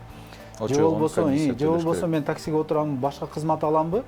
Анын кызматы менин банкымдын картасында же интернет банкингде камтылбашы мүмкүн. Ал эми жакынкы күнү Кудайым буйруса ошо Намбанын платформасында Number One деген интернет банкинг ачылып атат. Ал жакта бүттүк банктардын, бүттүк интернет банкингдердин, бүттүк платежный системалардын баардыгын башын бириктирип, баардыгынын ортосундагы карым катнашты түзө турган ортодогу сонун бир база болуп берип атат. Ушул күндөн тартып, Кудайым буйруса ал ишке кирер менен сиз мисалы Number One'дын кардары болсоңуз, сиз үчүн кайсыл гана банкка төлөбөйсүн, кайсыл гана кызмат төлөбөйсүн, таксиге отурасызбы, магазинден соода кыласызбы, бирөөгө акча которосузбу, анын баардыгы сиз үчүн оңой болду. Мисалы өзүңүздүн шотуңуздагы акчаңыз түгөнүп кала турган болсо, баягы Number One'дагы шотуңуздагы, сиз өзүңүздүн банкыңызда байлап койсоңуз, банкыңызда карта менен бул карым катнаш кылып, ал жактан акча автоматический түрдө которулуп берет. Бул деген кайра эле адамдарга мындай ыңгайлуу жашоону тартуулай турган дагы бир кызмат ачылып атат. Ошонун баардыгы бүгүнкү күнү адамдардын жумушун жеңилдетип, адамдардын убактысын үнөмдөөгө багытталган кызмат. Анын баардыгы бүгүнкү күнү ошо Number Profi, Number Market, Улут, Number One деген жакшы проекттер бүгүн элдин кызыкчылыгы үчүн, элдин кызматына ачылып атат. Азыр болсо кыскача сюжеттен кийин маегибизди уланталы. Анан албетте дагы да болсо кызыктуу идеяларды, кызыктуу долбоорлорду айтып бересиздер деген терең ишеничибиз бар.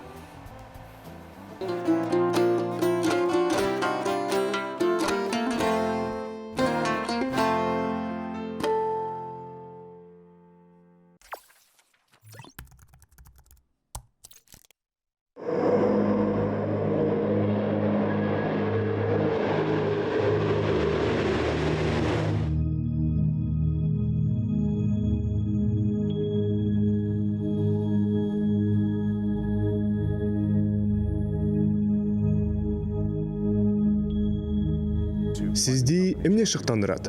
Мен келечекке кубаныч менен карагым келет. Биз жакшы келечекти камсыз кылуу үчүн баардыгын жасап жатканыбызды билүү, бизди күтүп турган нерселерден шыктануу, эртеңки күндү чыдамсыздык менен күтүү.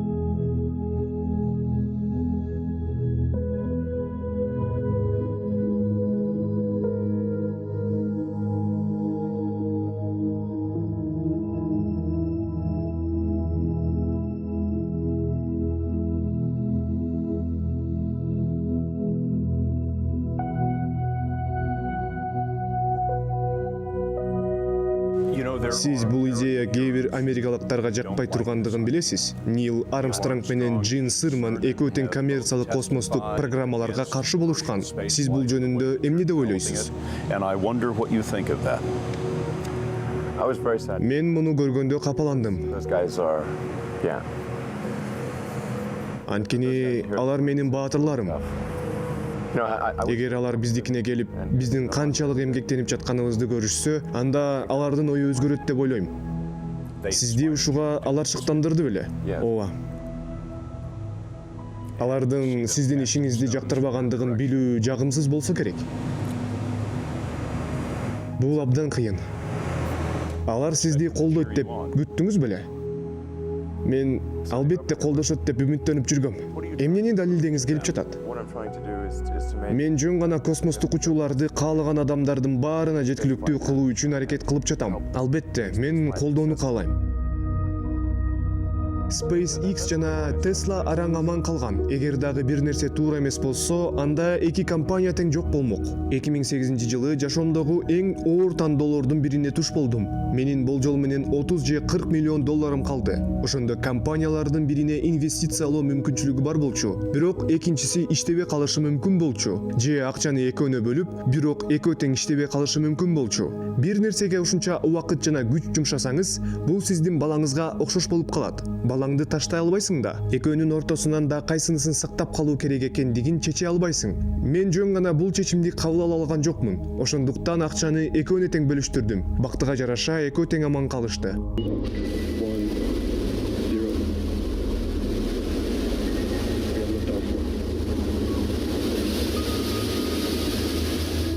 SpaceX'тин алгачкы 3 учуруусу ишке ашкан жок.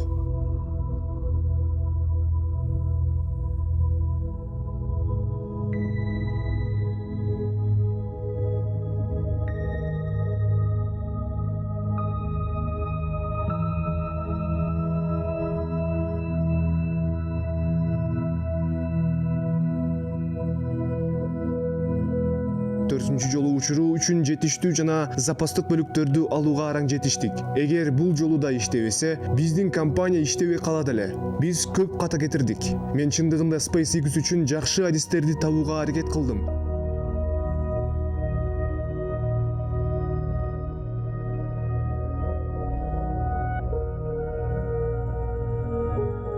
Ракетаны иштеп чыгуу үчүн мыкты башкы инженерди издедим. Бирок биринчи класстагы инженерлер биз менен иштешүүнү каалашкан жок. Ал эми начарларын жумушка алуунун эч кандай мааниси жок болчу. Ошентип мен башкы инженер болуп калдым. Эгер мен жакшы бирөөнү тапсам, анда биз ушунчалык көп ийгиликсиз учурлардан кутулмакпыз.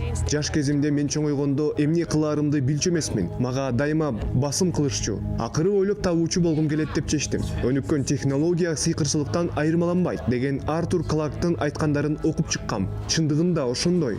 Биз бүгүнкү күнүмдүк нерсе деп эсептегенибиз учуу, аралыкты көрүү, интернет аркылуу баарлашуу, планетанын каалаган жеринен каалаган убакта дүйнөдөгү бардык маалыматтарга жетүү мүмкүнчүлүгү мунун баары 300 жыл мурун сыйкырдуу деп эсептелген.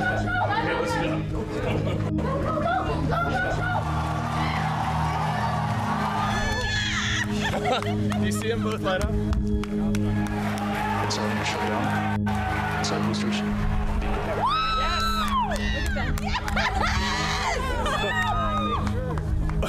What? Look at that. That's unreal. Game, Lewis Grand Prix company wins. And I think this will be one of those times.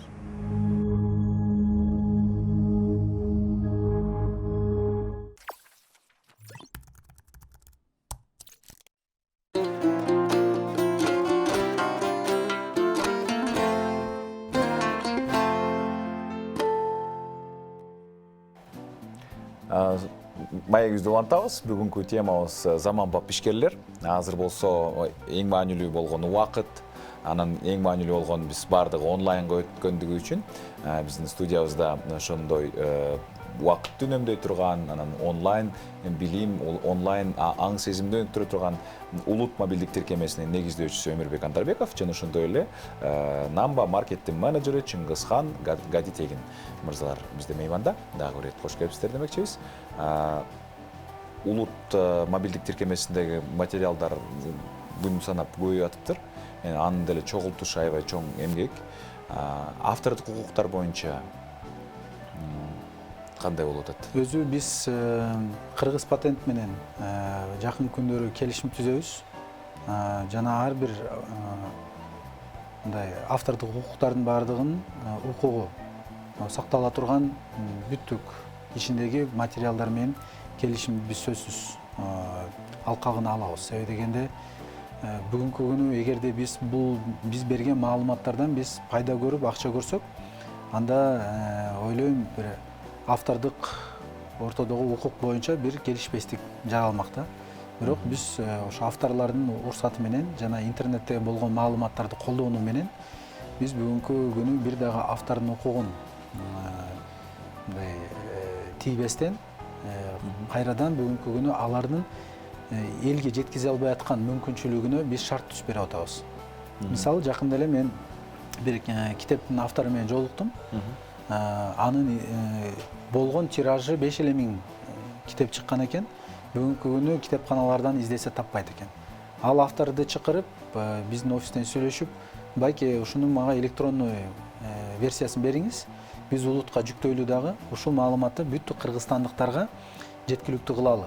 Бирок биздин шарт биз бекер кылабыз десем, мен буну эл үчүн жараткам. Бул китепти мен элге пайдасы тийсин деп жазгам. Ошон үчүн силер менин жумушумарды жеңилдетип бердиңер. Силерге рахмат деп бизге алкышын берип, батасын берип кетти. Бул эмнени айтат? Бүгүнкү күнү баардыгы эле акчага келип такалган эмес экен.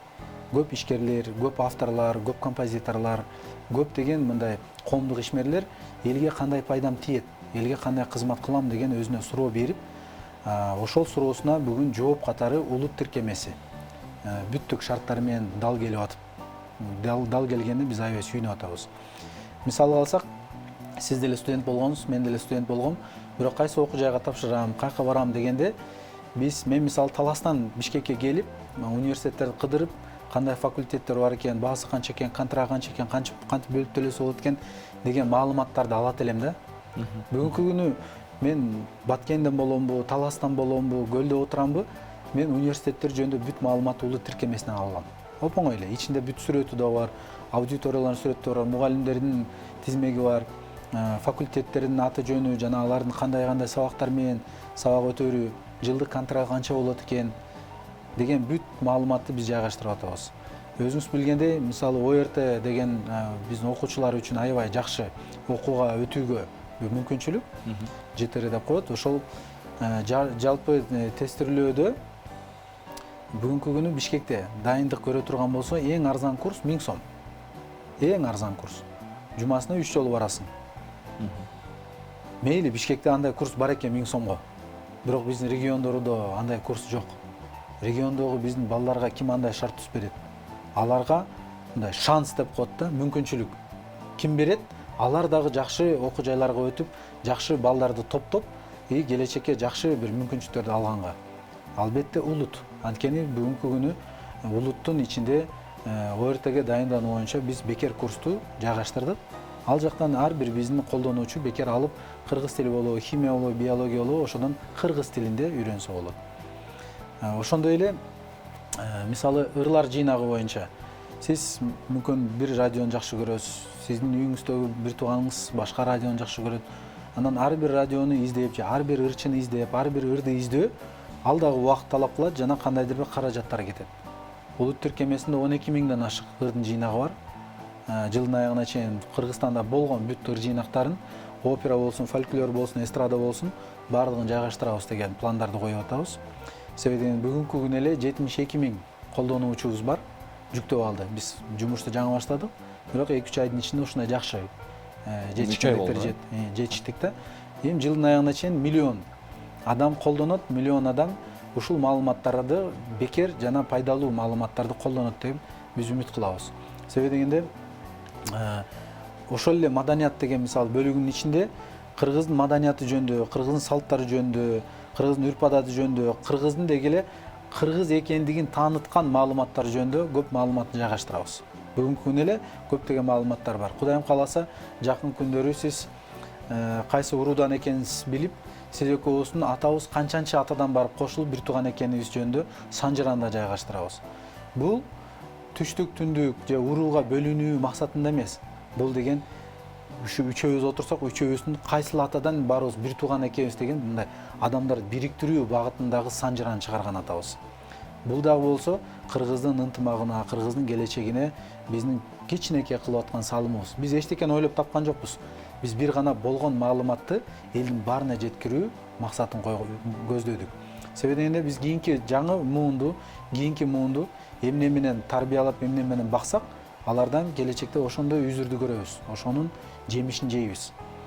Эми өзүңүз байкагандай биздин кичинекей бөбөктөрүбүз, балдарыбыз баардыгы орусча мультик көрүшөт, орусча контенттерди көрөт, интернетте орусча сайттарда отурушат. Бирок ал сайттарда жакшысы бар, жаманы бар, зыяны бар, пайдасы бар. Улут болсо жалаң гана жакшылыкка үндөлгөн жана пайдалуу маалымат берет деген гана багытта ачылганбыз да. Аудио бар, макалалар бар, видеолор дагы бар. Видеолор бүгүнкү күнү биз YouTube'тун площадкасын колдонуу менен кылып атабыз. Бирок Кудайым кааласа, ушу жайкы маалда биз бунун улут тиркемесинин мындай апгрейд, мындай жаңыланган версиясын чыгарабыз. Анда өзүнүн ичинде плеер да болот. Андан тышкары дагы абдан көп элге кызыктуу жана пайдалуу жаңы долбоорларды ачабыз. Бирок баягы бул бизнестик сыр деп коет. Биз аны маркетинг жагынан кичине сыр катары кармап турабыз. Бирок жайында элди дагы таң кала турган көп жакшы иштерди пландаштырдык да. Ошол эле сиз айтып аткан контентти топтоо боюнча дагы маселе көтөрүлүп турат да. Адамдар мисалы үчүн колдонуучулар да эгерде өзгөчө мындай ошол сиздердин мобилдик тиркемеге керектүү болгон материал болуп калса, ал өзү жүктөй алабы? Сөзсүз. Мисалы мен сизге сунуштайт элем, Урмат Борченов деген өзүңүз блогуңузду ачып, бүгүнкү күнү сиз бүт өзүңүздүн тарыхыңызда кандай ийгиликтер жетишиңиз, кандай иш-чараларды алып бардыңыз, кандай жетишкендиктериңиз бар деген маалыматты жайгаштырып берсеңиз, сиздин инстаграмыңыздан тышкары бизден дагы ошол маалыматты алат жана баягы кыргыз тилдүү биздин жарандарга ичинде мындай сиздин авторлугуңуздан чыккан же болбосо сиз катышкан жакшы бир передачаларды, жакшы бир макалаларды баарын жайгаштырып турсаңыз, ойлойм, ал жакта дагы сиздин кардарларыңыз, ал жакта да сиздин көрөрмандарыңыз болот. Ал эми деги эле мисалы мен элге таанымал эмесмин, бирок мен деле маданиятта бир маданият блогун жүргүзөм. Мен Баланчаев баланчамын деп ал дагы ачып, ал дагы жүргүзөм десе, биз ага да шарт түзөбүз. Бир гана эгерде башка колдонуучулардан ушул баягы блогдо туура эмес сөздөр айтылууда же кандайдыр бир фейковый маалыматтар кетүүдө деген бизге сигнал келгенде, биз аны блокировать этип коебуз. Ага чейин кыргыз үчүн кызмат кылам, кыргыз үчүн салым кошом деген канча деген таланттуу, мыкты биздин инсандарыбыз бар. Ошонун баардыгына биздин улут тиркеме ачык. Ар бири өзүнүн салымын кошуу бул милдет. Баягы бир байке менен сүйлөшүп отурсак айтат, мен бул жашоодогу өзүмдүн миссиямды дейт да. Миссиямды мен билбей жүрдү элем дейт. Ушул улут тиркемесин көргөндөн кийин мен миссиямды түшүндүм дейт да. Мен көрсө улут үчүн кызмат кылышым керек экен деп бүгүнкү күнү аябай жигердүү иштеп биз менен кызматташып атат. Ошондуктан мен бүгүнкү көрөрмандардын баардыгын чакырат элем. Өзүңүздөргө улут деген тиркемени жүктөңүздөр, Play Market'тен же iOS'тон, iPhone болсо. Анан өзүңүздөр карап, көрүп, таанышып, эгерде кайсыл бир блог, мисалы бизде кандай бөлүктөр бар? Бизде билим, китепкана, юмор, маданият, оюн-зоок, бизнес, ырлар, IT жана технология, медиа, спорт, миграция, жарандар, укугу, ОРТ, коом, медицина, шоу-бизнес деген блогтор бар. Ар бир блогдо өзүнүн мисалы бир көрөрмандары же өзүнүн ошол жаатта алып барып жаткан жумуштары боло турган болсо, биздин тиркемеге кирип, биздин тиркемеден өзүнүн блогун ачып, өзүнүн блогун жүргүзсө болот. YouTube'дагыдай эле, Instagram'дагыдай эле өзүнө мындай подписчик, катталуучуларды топтосо болот. Ал жакта дагы.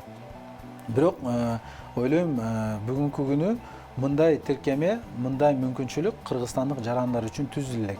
Мисалы, бүгүн жумуш табуу өтө чоң көйгөй туурабы? Бирок көп ишкерлер өзүнө жумушчу таппай жүрүшөт. Ал дагы өзүнчө көйгөй. Бизнес деген блогдо бизде сонун компаниялар бар. Аларда дагы компания жөнүндө маалымат, жана аларга жумушуна кандай талапкерлер керек экени жөнүндө дагы тизмектер болот.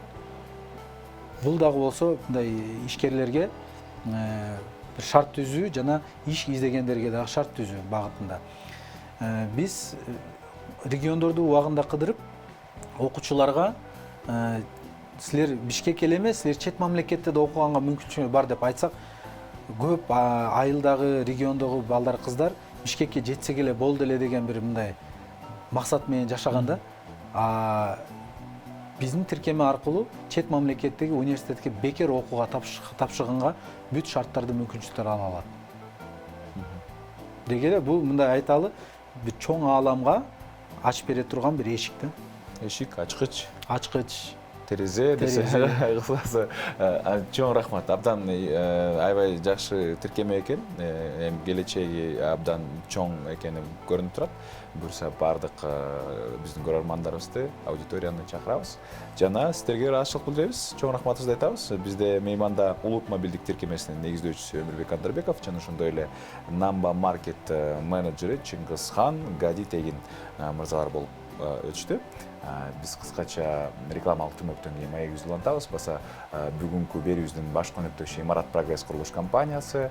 Компания учурда курулуп жаткан Алтын Булак Лайф, Астория жана Гранвиль үйлөрүнүн жашоочусу болууга баарыңыздарды чакырат.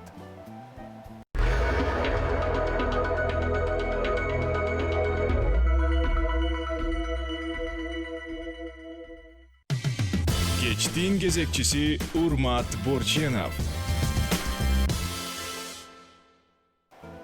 Заманбап ишкерлер деп аталат бүгүнкү биздин темабыз.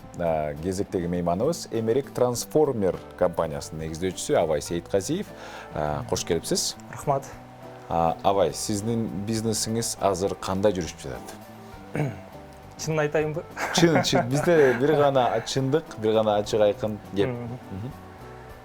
Биз негизи иш баштаганыбыз бир 2,5 жылдан ашып калды. Анан азыркы учурда жанагы пандемиядан кийинки абалга байланыштуу, границаларга байланыштуу бир аз кыйынчылыктарды көрүп жатабыз. Биз тетиктерди, керектүү механизмдерди четтен Кытайдан заказ берип алабыз да. Анан ошонун эсебинен азыр бир аз кыйынчылыктарды көрүп жатабыз. Колго механизмдерди ала элекпиз.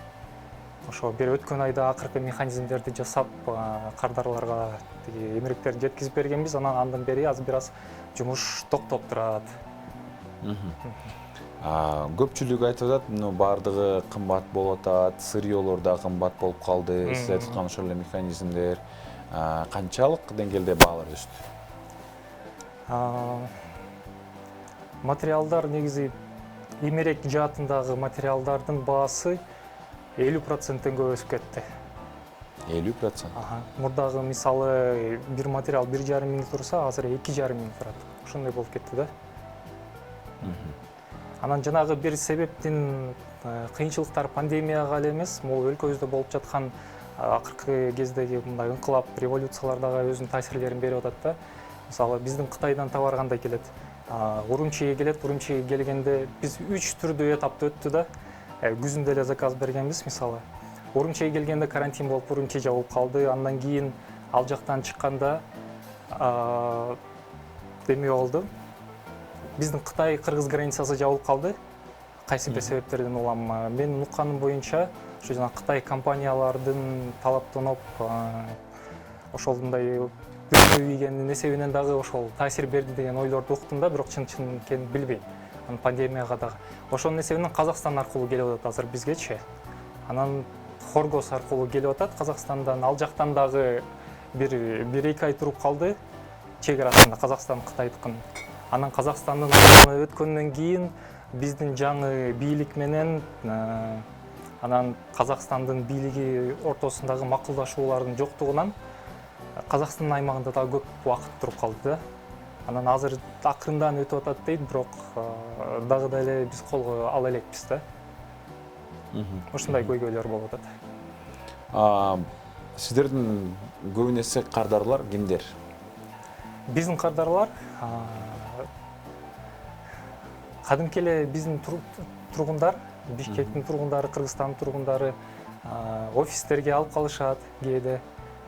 Негизинен ушундай. Анан мебель магазиндери, Сиздердин ошол кыскача мемлекеттериңиздер тууралуу бир видео тартуулап анан кийин маегибизди улантсак уруксат болсо, эмне жөнүндө кеп болуп атат, дагы көбүрөөк түшүнүү үчүн, дагы көбүрөөк түшүнүү үчүн, андыктан азыр болсо кыскача ушул сюжетке назар салабыз.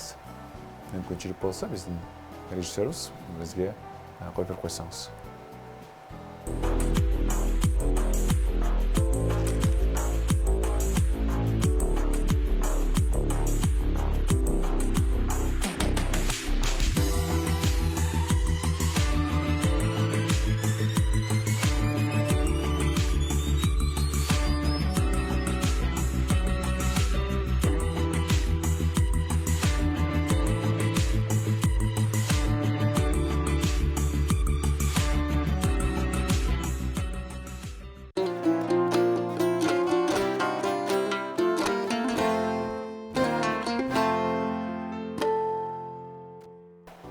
Аябай кооз эмеректер экен. Эмнеси кантип келип калдыңыз бул тармакка? Бул тармакка негизи бизнеске деген майнда айтып атасызбы же именно ошо эмнеге стол жасап атасыңар деп айтып атасызбы? Эмнеге стол? Кыргыздын дүйнө жүзүнө белгилүү эмеспи? Меймандос эл экенибиз деген. Анан дүйнө жүзүнө интернет порталдарда деле биринчи эмнени жазса, бул кыргыз меймандос калк деп жазылат да. Анан ошо конокко барганды жакшы көрөбүз, конок чакырганды жакшы көрөбүз. Ага эмне керек? Ага стол керек да. Бул биринчи максатыбыз бул ошо жакын адамдарыбыз менен чер жазышканга, ошо жакын туугандарды чогултканга, тууганчылыкты бекемдегенге бул биринчи стол. Экинчи көйгөй болсо бир килтейген мисалы стол бир бөлмөнү ээлеп калат да ар дайымчы. Анан ошол проблеманы чечүү үчүн ошондой заманбапка ылайык мындай узарып кичиреүүчү мындай курама столдор деп койсок болот да, башкача айтканда. Ошо именно столдон баштадык да азыр биз. Кеңейүү боюнча пландар барбы? Кеңейүү боюнча албетте. Ассортиментти. Албетте пландар бар. Башка эмеректин негизи трансформер каалаган эмеректи трансформер кылып айланса болот да. Азыр эмнеге столдон баштадык дегенде биринчи сапатты жетишерлик деңгээлге көтөрүп, бир нерсеге фокус кылып, мисалы бокс менен алектенсең, айкидо менен алектенсең, же карате менен бир убакта алектенсең, сен бирөөнүн дагы устаты боло албайсың да. Мисалы бокско барсаң, мыкты боксерчу болосуң. Ошон үчүн биз бир продуктту жетишерлик жакшы сапатка чыгарып туруп, аны штамповать этип, андан кийин анан башкаларга өтсөкпү деген ойлор бар да. Эгерде мисалы үчүн ошол эле жана сырьёлук база боюнча кеп кылгым келип атат, себептен биз көп учурда сырттан келген сырьёго, эгер эмерек тууралуу айта турган болсок, көз каранды болуп калып атабыз. Бул жерде ошол эле сырьёлук базаны мындай ошол эле эмерек жасагандар чогулуп, мындай коомдоштук барбы? Жалпы маселелерди кантип чечебиз, кандай жылабыз, кандай кыймылдайбыз деген пландарыңыздар барбы? Сырьёлорду бул Кыргызстандан өзүбүздөн чыгаруу маселесин айтып атасызбы сиз? Ушундай маселелер көтөрүлүп атабы негизи? Бул маселелер көп каражат талап кылынса керек деп ойлойм. Себеби мисалы каякты карабайлык, мисалы жыгач. Анан мисалы биздин эң негизги материалыбыз ЛДСП деп коет. Ошол ЛДСПны чыгарууга бир көп затрата керек да. Аны көп мындай вложение керек. Аны жогорку деңгээлде мындай чоң заводдор курулушу керек да, аны үчүнчү. Эгерде маселелер дагы эми анын бетин ары кылсын, бирок узакка созулуп кала турган болсо, сиздер эмне кылайын деген ойлоруңуздар бар? Биз механизмдерди колго алганы менен дароо жумушту улантабыз, Кудай буйрса, жакындап калды деген үмүттөбүз. Бирок азыр ага токтобой биз азыр башка иш баштап жатабыз, аны күтпөй. Кудай буюрса экөөнү тең алып кеткенге аракет кылабыз. Кудай таалам балким бизди мындай өзү ушуга мындай буйруп атабы деген дагы ойлор бар да. Ал проектти пока азыр атын айтпайбыз. Ошо. Эми сиздер оптимисттик көз карашта бул мындай кыйынчылыкты сиздер мындай сыноо, чакырык катары кабыл алып, мындай бардыгы убактылуу, бардыгы ойдогудай, бардыгы өтүп кетет деген маанайда өткөрүп атат экенсиздер. Бизнес боюнча суроо, кантип келип калдыңыз бизнеске? Бул ошол эле эмеректер канчалыктан келди? Ошол рентабелдүүлүгү жогору. Мен өзүмүн билимим боюнча Кыргыз техникалык университетин бүткөм. Телекоммуникация, байланыш жаатында билим алып, анан жетишерлик абдан көп убакыт ошол жаатта иштедим. Мисалы, Билайн, Бишкекте иштедим, анан Алматыда Билайнды иштедим, ЗТИ деген телекоммуникация жаатында. Анан азыркы менен такыр байланышы жок эки жаатта. Деги эле. Анан бул жака бул стол менен трансформер мебелдер менен алек болгонго чейин көп нерсе менен алек болуп көрдүм.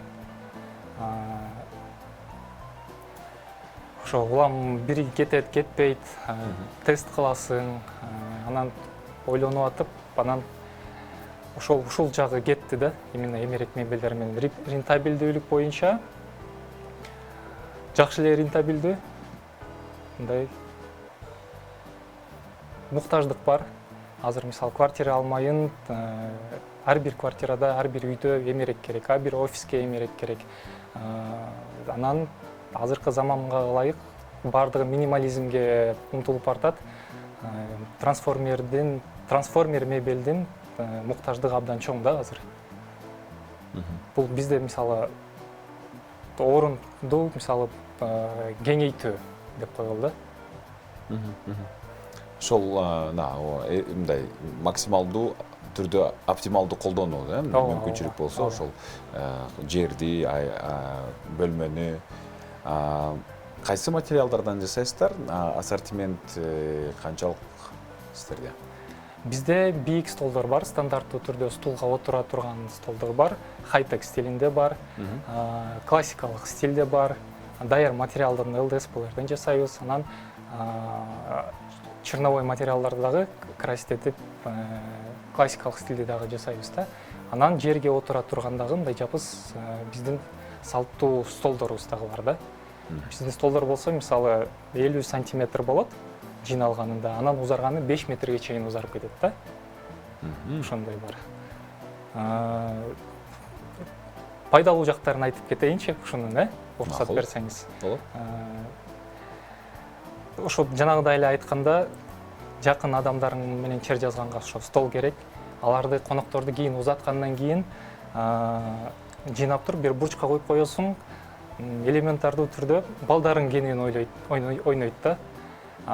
Мындай тамаша иретинде айтып кетсек, ошо мисалы балдар чоңоюп атып, ошо столдун деңгээлине жеткенде столду сүзүп баштайт го. Мисалы ден соолукка дагы эмерек да мындай. Бардык майда чүйлөсүнөн бери караганда, кичинекей балдар столдун кырларын сүзүп кетет. Анан өзүң эле мисалы керилип жатсаң болот, жерге дегенде кроватька жаткандан да тажайсың го. Жерге эс алып дегендей. Анан комнатаң эгер бөлмөң бош турса, эки жакка кыймылдаганың дагы жеңил болот. Мындай жолтоо жок деген майында айтып атам да. Кетип баратып, мисалы чыпалаң менен столдун буттарын тиги уруп албайсың. Сизде ушундай болду беле? Болгон болуп турат. Стулдардын, столдун аягындай оройт го. Анан эң негизгиси нерсеси бул аң сезимге дагы абдан таасир берет да. Эгер үйүңдө жыйналып турса, кенен болсо, жолтоо жок болсо, аң сезимге дагы мындай тактык берет да. Себеби дегенде адам күнүгө бир канча чечимдерди жасайт да, ошо чечим чыгаруунун сапатына дагы таасир берет. Эмне себеп дегенде, эгер ашыкча эч нерсе аң сезимиңе жолтоо болбосо, сен чыгарган чечимдериң так болот да. Муну көп адамдар түшүнбөйт, конок тосуп эле жыйнап коюп, анан бош орун деп эле түшүнөт да. А трансформер мебель сенин түпкүрүндө күнүмдүк чечимдерди чечим чыгаруунун сапатына таасир берет. Бул кандайдыр бир изилдөөлөрбү же кимдир бирөөнүн теориясы кандай? Бул изилдөөлөр эмес, просто китептерди окуп, эки жакты көрүп, мындай кругозорду кеңейткенден анан ушундай салыштырып көргөм да. Аналогия кылсак болот, мисалы, минимализм дегенде эме да. Эртең менен туруп, кайсы кийимди кийем деген, мисалы, чечимди ойлонбойсуң, каалаган кийимди кийип кеткендей шарттарды түзсөң, жакшы да, ошолчу мисалы. Этпеспи, бул иш меники болуп баштаган үчүн ушул тармакта кармалып калдым, буга чейин көптөгөн тармактарды алмаштырдым деп. Сиздин оюңуз боюнча эмне себеп болду бул тармак мындай ийгиликтүү, жемиштүү болуп кетишине? Себеби муктаждык бар го дейм, биринчиси. Экинчиси эң башкысы бул адамдардын муктаждыгын. Биз мисалы бул жакта жөн эле акчанын артынан барган жокпуз да. Эптеп эле тыйын табыш керек, жан багыш керек деген эмес. Бул эң жакшы нерсе экен, сен адамдын бир көйгөйлөрүн чечип берсең. Алар дагы мындай, азыр кардарлардын баардыгы ыраазы да. Мен ошолордагы отзывдарын угуп, өзүң да абдан ыраазы болуп каласың да. Көбүнчө адамдар азыр квартираларда турат, бөлмөлөрү кичинекей, өзгөчө квартирадан көп алышат да. Анан тиги бурчка бүктөп коюп койгондо баардыгы тыкан болуп ордуна келип, мындай өзлөрүнүн кененин сезип, мындай үйүбүз чоң деген мындай эмени элестөөлөрдү берет да. Кенен болуп, кандай материалдарды колдоносуздар? Кандай дейсиз? Кандай материалдарды колдоносуздар? Кандай материалдардан колдонгон жакшыраак болот? Сиз айткандай, экологиялык жактан таза же болбосо ошол эле ден соолукка балким пайдалуураак болгондой, же болбосо ошол эле жада калса, ошо сиз айтып атасызбы, менталдык абалга кандайдыр бир деңгээлде таасир берет? Бардыгы эле жыгачтан жасалат да. Бул бардыгы эле экологиялык болуп эсептелинет. Анан бир нерсеси, жана ЛДСП деген майдаланган опилкалардын пресстелген материал да, мисалычы МДФ-дагы. Анан ошолордун ичинде башка дагы кошулмалар бар. Алардын бардыгы, мисалы, сертификациядан өтүп, ГОСТ аркылуу чыгышат да. Анан анчалык деле мындай бардыгы экологиялык материалдар. Сатуу кандай жүргүзүлөт? Кандай жолдорду колдоносуздар? Кайсынысы азыркы учурда сиз үчүн эффективдүү? Бизде интернет-магазин бар. Анан Instagram бар. Анан биз өзүбүздүн шоурум бар, ошо көргөзмө бөлмөбүз бар, офис менен биргеликте да. Ошол жака келишет, телефон чалышат. Ошо анан биз реклама беребиз. Ар кайсы жактан блогерлер менен иштешебиз. Таргетированный реклама деп коет, ошолго беребиз. Кайсы жагы ошол рекламанын, жарнаманын кайсы жагы натыйжа көп алып келет? Натыйжа интернеттен, Инстаграмдан берген рекламабыз.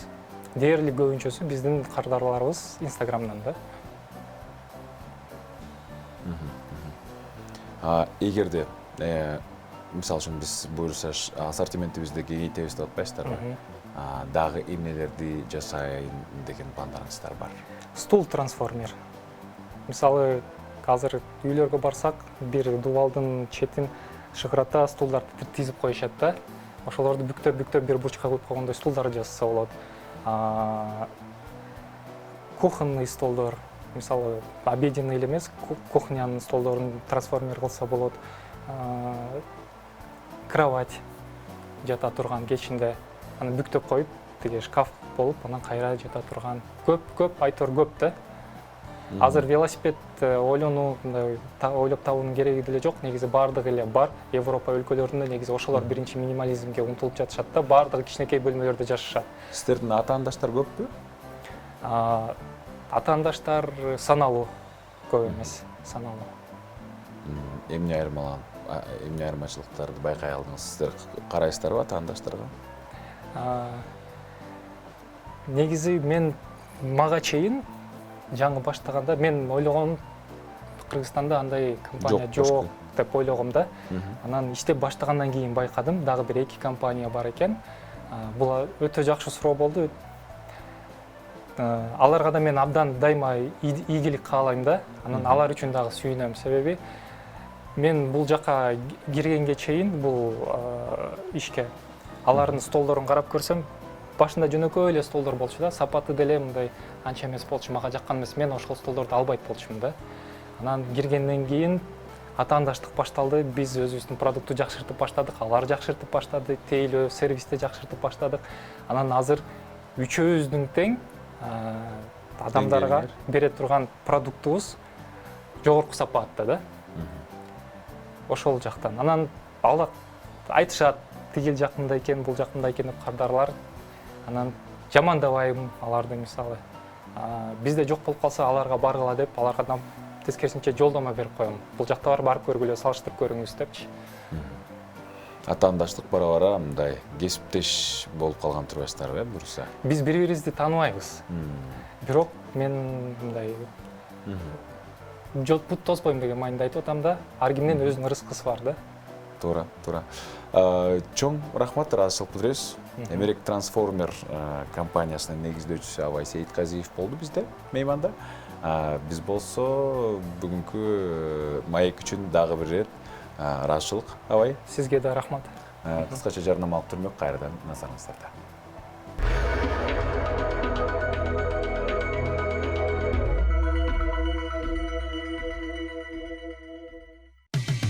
Кечтин кезекчиси Урмат Борченов.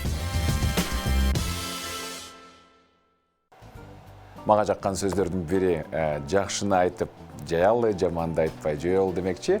Бир гана позитив, бир гана оптимисттик көз караш менен биздин ишкерлерибиз дагы да болсо кыйынчылыктарга карабай бир гана алдыга умтулуп, албетте ийгилик үстүндө, жеңиш үстүндө болгонун бүгүн биз көрө алдык болуш керек.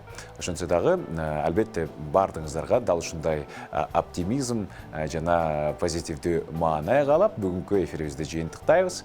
Жана дагы да болсо кийинки эфирлерден жолугушканча дейбиз. Бар болуңуздар.